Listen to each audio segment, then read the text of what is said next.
Join me, Harriet Gould, for the Lab Matters podcast to hear fascinating stories every week from the inspiring people behind the science. In this episode of Lab Matters with me, Harriet Gould, medicinal chemist Matt Tozer tells me how being a creative has enhanced his work in science. Today we have with us Matt Tozer. Matt Tozer is a medicinal chemist in that you occupy that upstream space, don't you, Matt? You work as a consultant. You've done so many things actually, and we'll work our way through all of them. But it has actually always been, I think, in that in medicinal chemistry. And you've Yes, like I said, we'll come on to all the companies and all the rest of it. But before we go there, I'd like to go back to your education because I did clock that you've actually studied in Australia, and I would like to hear about that too. But let's go back further and talk about your first memories, experiences. Were you always a scientist, even as a child? Well, thank you very much for having me, Harriet. It's lovely to be here, very unexpected. Have I always been a scientist? No, definitely not. I remember as a small child watching the Royal Institution lectures with my dad every Christmas and being enthused by the tales of science and exploration and research. So that was certainly an early influence, but my parents weren't scientists. My dad was a bit of a polymath, so there was exposure to science there, but my mum's an artist and an art teacher, and my dad was an architect. So the influences were more towards creativity than science and logic and reasoning. But I liked science at school. I think I recognized that my creativity probably lay along different paths from my parents. And I have a very artistic brother. And as soon as I realized just how good he was, I instantly stopped drawing because he could do it far better than me. So I've enjoyed his ever since. And I've followed a totally different path. And I remember a moment during sixth form when I was, no, it was before sixth form. It was when I was doing my GCSEs and trying to think about should I go down an artistic path or should I go down a scientific path? And I was crossing a road in Portsmouth, a very, very busy junction. And I was on the way to school, so I was in a bit of a rush, probably should have been looking more carefully. And I remember having to dash very quickly to get across the road. And in that moment, there was a blinding flash that I should do chemistry and I should follow the sciences. So maybe it was that near-death experience that somehow prompted me to move towards the sciences. There was no particular scientific influence there, but the decision was made in that instant. Oh, there is a high level of irony in that, I guess. Yeah, yes, yes. So I did that. I chose three sciences and Latin for my A levels, and it was my chemistry teacher, a Miss Hillison, who was a tiny, tiny, very, very hard woman who really know how to get the best out of people. Most people didn't respond to her, but I did. I did. And she saw me through A levels and all of the associated exams. She even did her best, bless her, to get me through the Oxford entrance exam. I think her part in the Oxford entrance exam probably came off quite well. It was the other bits of it that didn't come off quite so well. I have still tremors at sitting in the Oxford maths entrance exam and not having a clue what was written in front of me. It might have as well have been Greek, Wow. which is complicated because I could do Latin, but I couldn't do Greek. And I sat there looking at the paper and did nothing for an hour and a half. And that is a horrible, horrible experience. Very occasionally you have those experiences in your professional life and you hope you never do, but just occasionally you do. And it's certainly one to avoid. And the Mm. secret there is preparation. Always go into an exam, a meeting, whatever, properly prepared. I'm surprised Miss Hillier didn't give you more of a steer on the maths exam. No, she had her hands full with getting me through the chemistry bit, and she did. She did. Well, well done her for that. Well done, her. Absolutely. And lucky chemistry. Well, maybe. It was with her influence always going to be chemistry. I never felt I had the maths to do physics, Mm. and I was lucky enough to spend 6 years at Imperial College. And you mentioned all the art that you were surrounded by Yes, and influenced by, and to all intents and purposes, chemistry is a very creative subject. I wonder if absolutely. how much of the previous art influence you actually brought to chemistry at that stage in the game when you were at Imperial, for example. Well, I it was very definitely part of it, and it was the awakening of the possibilities of creativity, I think, that drew me most to organic chemistry. There's a logic and a structure to it that, if you like, it was the basic grammar, the bones of a language, and with some mastery at that level, it allowed creativity in a way that allowed you to explore how to make bonds, how to create molecules, put things together in ways that people had never done before, uh, how to find new ways of doing that, and how to create things that were just completely new. And I guess ultimately that's why medicinal chemistry attracted me more than other possibilities, because the opportunities for creativity in 3 dimensions at an atomic level is immense, and there are so many tools nowadays to help you visualize that. And I've always been interested in the computational aspect of medicinal chemistry from its earliest days, and it's an increasingly important tool. It supports and fuels creative thinking, but very definitely the draw into organic chemistry was the opportunity to be creative and expansive in your thinking. That fired me more than inorganic or physical chemistry. Hmm. I wonder if your parents saw it as an art in the end. Um, I gave my parents copies of my thesis, and since recovering them from houses being cleared, I have never seen any evidence of those theses having been opened. I I don't I don't think they have ever understood what I've been trying to do. When you say you're trying to make something that goes into a pill and cures a disease, that's meaningful. But when you're talking about difluoromethylation of sugar lactones, it really it's not that punchy. Less of a draw. Never judge a book by its cover, I guess, is the lesson there. Um, so Yes, you were at Imperial. You did do your postdoc at Oxford, but I want to talk about your time in Australia quickly. Actually, well, which came first? No, I think Australia did come Australia first. did come first. Yeah, yeah. Australia came Let's go first. there then. Yes, Let's go to yes. Australia for a minute. Absolutely. So the during my PhD, I became very interested in radical chemistry. That's radical as in single electron, rather than radical as in quite extraordinary and very different chemistry. Although the possibility of doing that is was part of the draw, and I went to spend 2 years with the late Athol Beckwith in Canberra at the Australian National University. Um, and he was an ace radical chemist and a very creative chap, and I wanted 2 years doing that.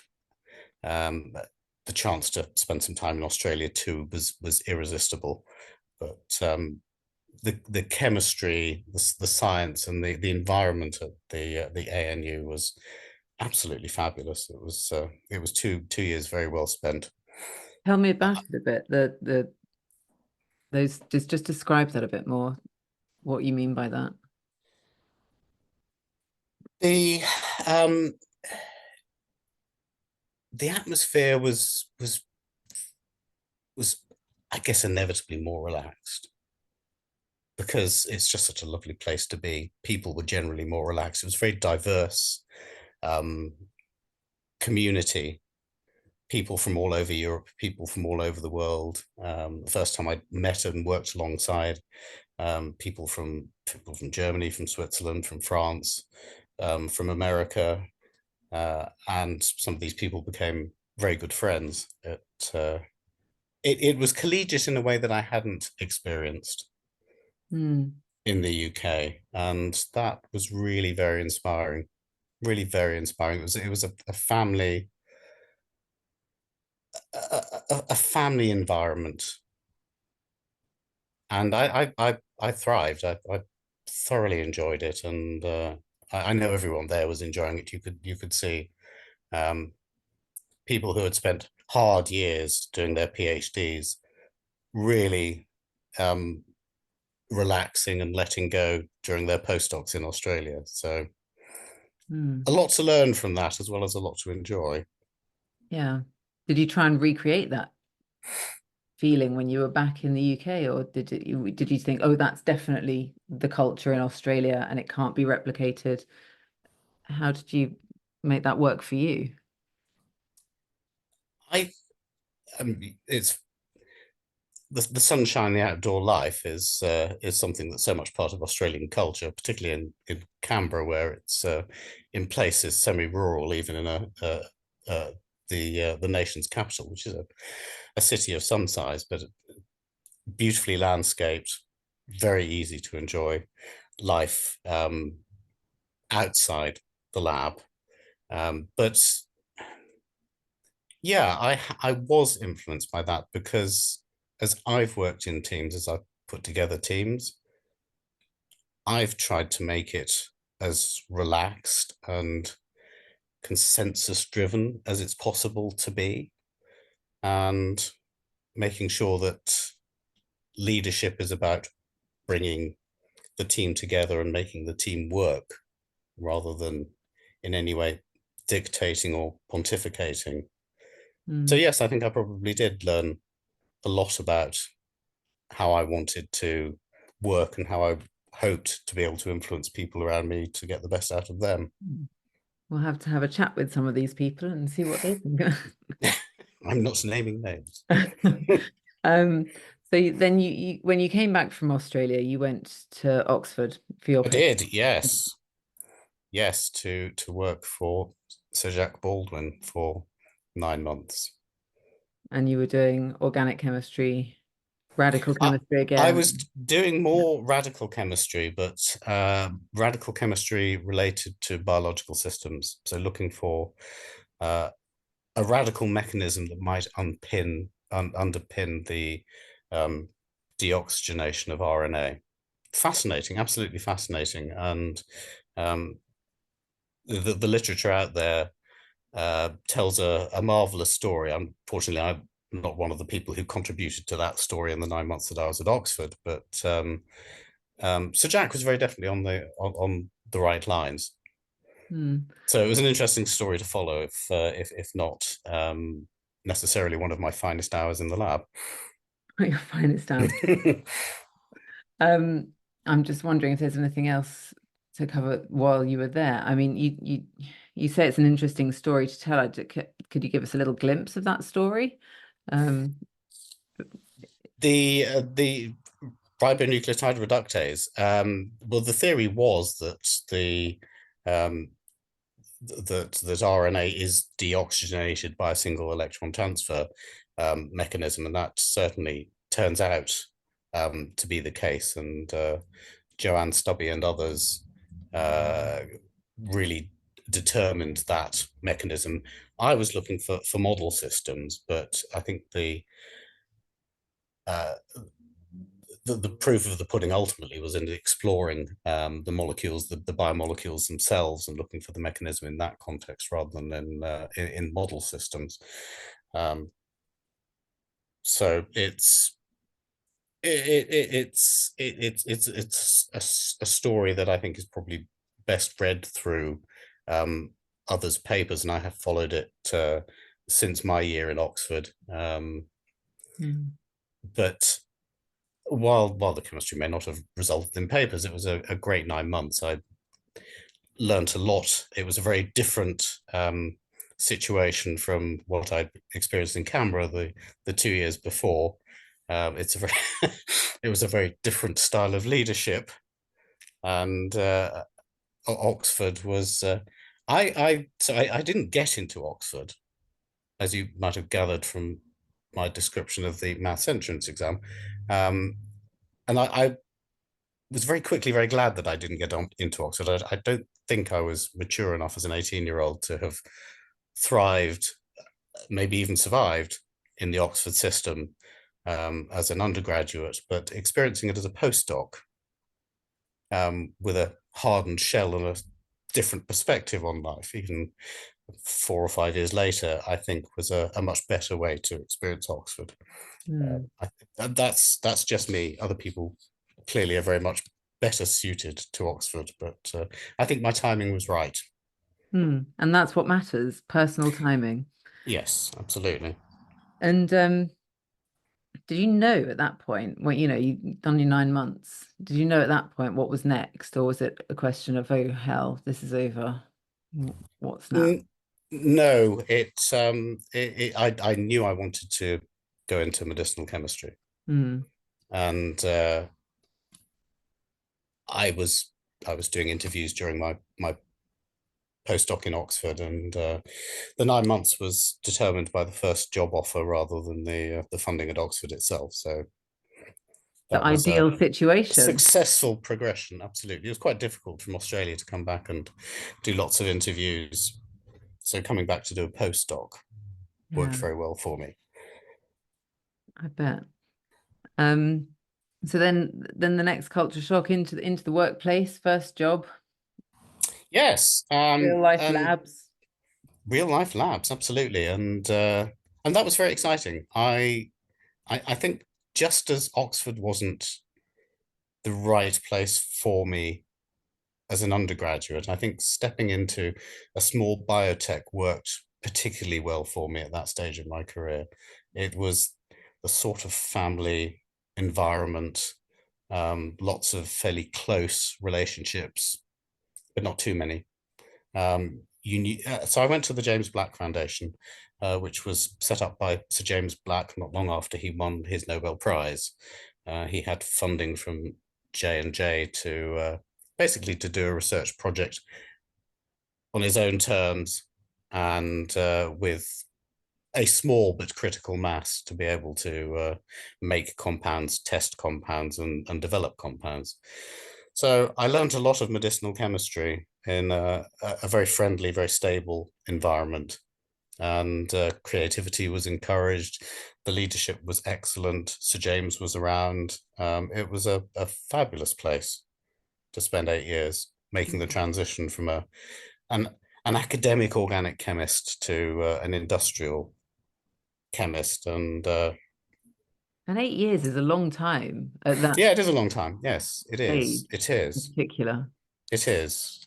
And I think that's probably why at the end of it, I always felt that I had more that I could give, but when you have a very, very flat structure and no real need for leadership, it's something that was driven from ground level as much from any other level. Any all ideas counted. Anyone could make a telling contribution. Nothing was sat on. Lovely environment, great place to learn. I felt I had more that I could offer beyond the Mm. lab bench, and I wanted to explore those possibilities, is why ultimately I did leave. Mm. I think if I'd been happy standing at a lab bench, um, I could have worked there until the place closed down. Mm. But I moved on. The drive to take on a little more responsibility, explore myself as a person and as a scientist with other challenges beyond the lab work, Mm. that ultimately pulled me away from what I think is probably one of my favorite jobs, I suspect. Mm. Lovely. And then you did exactly that. I You've did. been a director at several places ever since, Y- practically. yes, my initial application it was to Medivir, which was an Anglo-Swedish biotech based in Cambridge and Stockholm. I applied to be a senior scientist, so to make the next step up, uh, taking on a slightly more responsible role, maybe looking after one or two people. And when I got to the interview, they said, "We're recruiting an associate director. Would you like to be considered for that?" So I said, "Yes, yes, please." They were bonkers enough to consider someone who'd spent the last 8 years working at the bench, had aspirations, but no experience of management. Then yes, no, I went for it, And you got it. and I got it. Yeah, absolutely, and was made director not long after joining as an associate director, and learnt a lot about management I bet. very, very quickly, All at once, yeah. all at once. Absolutely, and that's for the end of my lab career. I think I have done two experiments this century, one of Um, which wasn't finished. Lab Matters is brought to you by the award-winning temperature control equipment from Polyscience, available worldwide. Polyscience, changing the world of temperature control forever. But under your directorship, there must have been some really interesting science going on. I wonder if there's anything really that really stands out in your memory, or something that was your favorite or a really significant find or development. Yeah, the Medivir was a company maybe ahead of its time a little bit. Um, Certainly In the what UK, in what wa- in what The way was it UK. ahead of its time? Okay.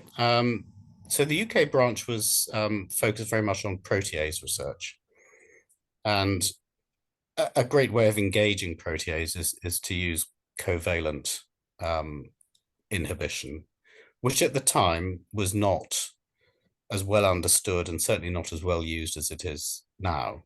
I mean, covalent inhibition is used all over the place. Covalent interactions in kinases, and protacs, etc., etc., etc. There are all sorts of covalent linkages now that are tolerated in a drug discovery environment. When eyebrows were raised 20 odd years ago, when you went to outsource a project and you said that you were going to make bonds with your target and potentially inhibit your target by blocking it with an actual bond rather than just a loose interaction.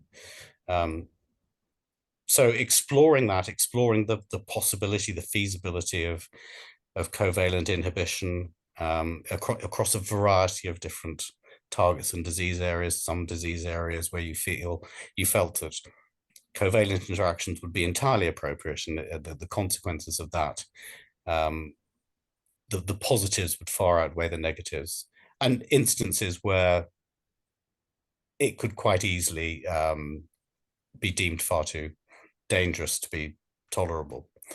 Hmm. So I think it was the nature of the work rather than um, particular successes in particular projects. Although one of the projects that we were working on after the UK side of the operation shut down, I think reached the clinic. Hmm. So it was a good set of chemists and some very good years and some very productive years. Hmm. Uh, And was justifying what you were having the teams doing ever in question, or did that not come into it? no, there was always belief in the company in what we were doing, Hmm. and the drive was to produce the compounds and produce the data that proved that what we were hypothesizing was warranted the work and the money that we were putting into it. Hmm. So yeah, no, internal justification. The challenges were to make other companies, the future investors in those projects, believe that what we were doing was absolutely the right thing. Hmm. Do you think you've achieved that now? Do you think we're in a Yeah, place? absolutely. Yeah, Yeah. yeah, yeah. Yeah. I mean, while we were working, the first HCV protease inhibitors were coming onto the market, and I mean, those demonstrated very clearly that covalent interactions were the best way to do it. So I think the timing was we were ahead of the game, but it was ultimately very well timed. Hmm. So you did a few more jobs. You were at Peakdale. I think that's where we first came across each other. Um, Yes. yeah, I don't know if you've got anything to say about that. I was going to skip straight to being a lecturer, but if you might want to reminisce a little bit about Peakdale Molecular. Yeah. So the Medivir part of my career ended with redundancy, which is, I think, probably part of everyone's life these days. The person Certainly I in shared, scientific research, yeah. yeah, yeah, absolutely. The person I shared a fume hood with during my PhD has managed to have a career at one company, and very well done him.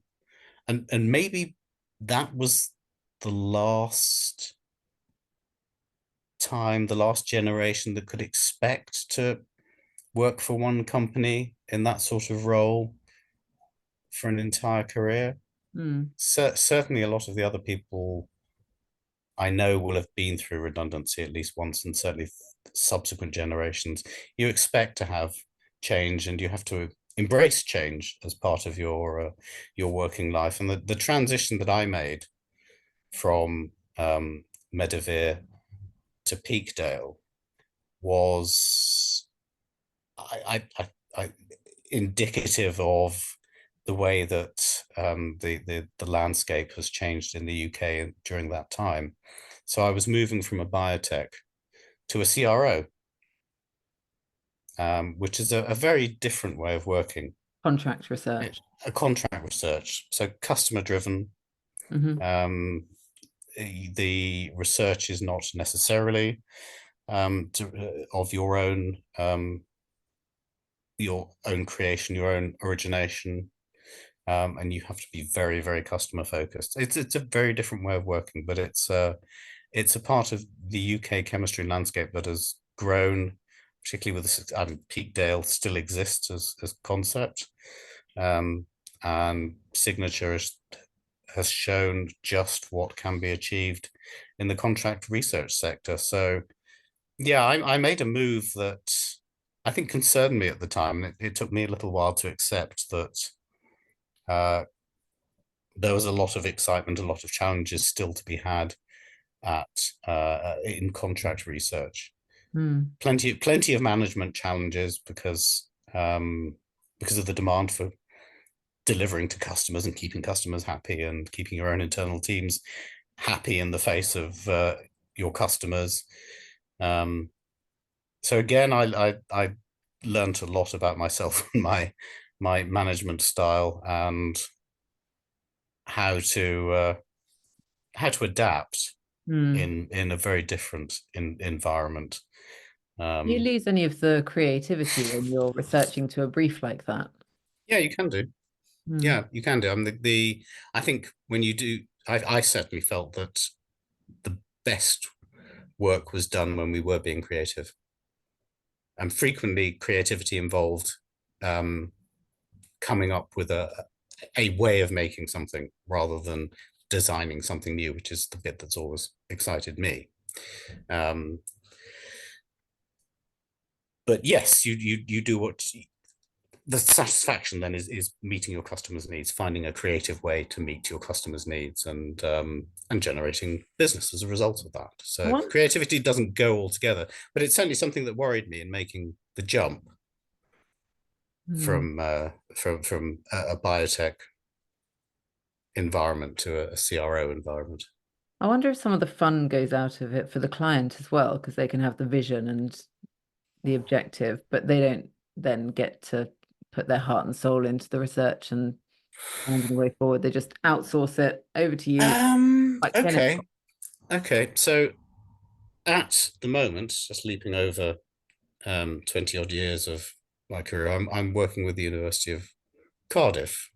Um, I started out doing some consultancy work for the Medicines Discovery Institute, and was actually offered a 2-year contract to work as a project leader full time, and that's what I've been doing for the last 2 years. And It has been absolutely lovely to get my hands dirty with, not actually at the bench, not literally dirty, but to get involved with the science, um, to be freely creative again. Mm, I thoroughly enjoyed that. And having access to CROs has actually been a joy. interesting. We're working with an Indian company, and it's ideas can be thrown over the wall to them, and they are so productive and so creative that they're going to find a solution. Mm, And for those to come back and to be tested, and for you to be doing your medicinal chemistry while they're sorting out all of the synthetic issues, is a great way of working. So I felt that the creativity has actually been freed up. oh, how interesting. What a relief And as well. yeah, absolutely, absolutely. So I've thoroughly enjoyed that. Good.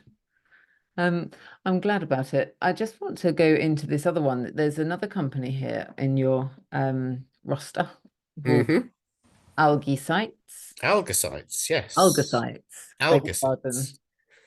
You can go soft G if you want to, depending on your view of I whether can never algae or pronounce. algae or. I can never pronounce anything properly. You say it. You. I'm going hard G All today. right then. Go on then. Algicites. Algicites. No, algicites. Yeah. See, Mm. I'm not going to do it again.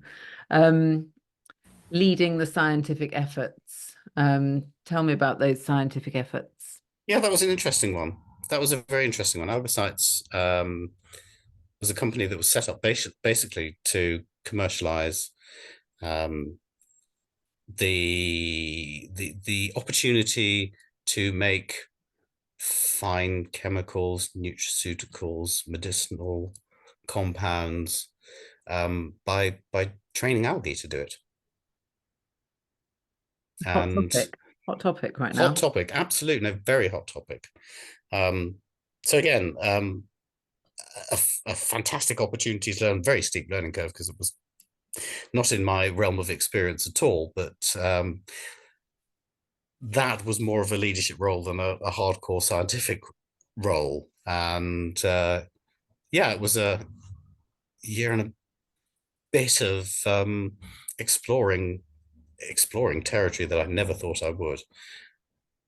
I mean, when you say training algae to do it, it's, I guess, reasonably well known that if you adapt the environment that something grows, it will Yeah, adapt itself on a molecular structural basis. yes, absolutely. No, But I was crediting the algae with slightly more than they were capable of, and anthropomorphizing perhaps more than would be reasonable. But we had algae that naturally produced an omega fatty acid, and we were encouraging them to do that.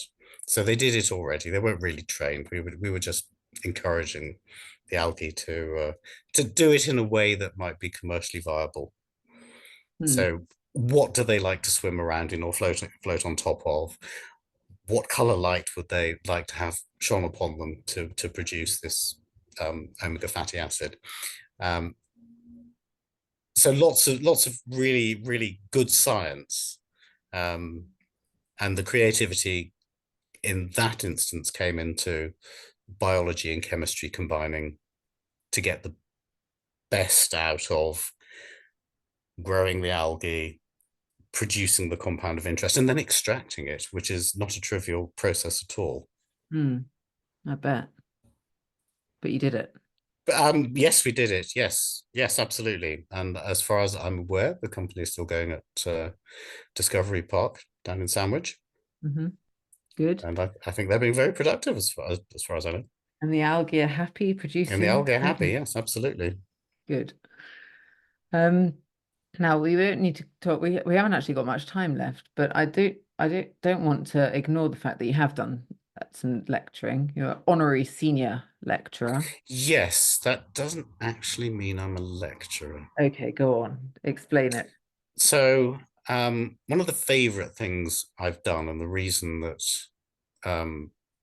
I am a consultant is that while I was at Peakdale, the challenge was to find a way of working with academia. And Professor Joe Harity, a long-standing friend and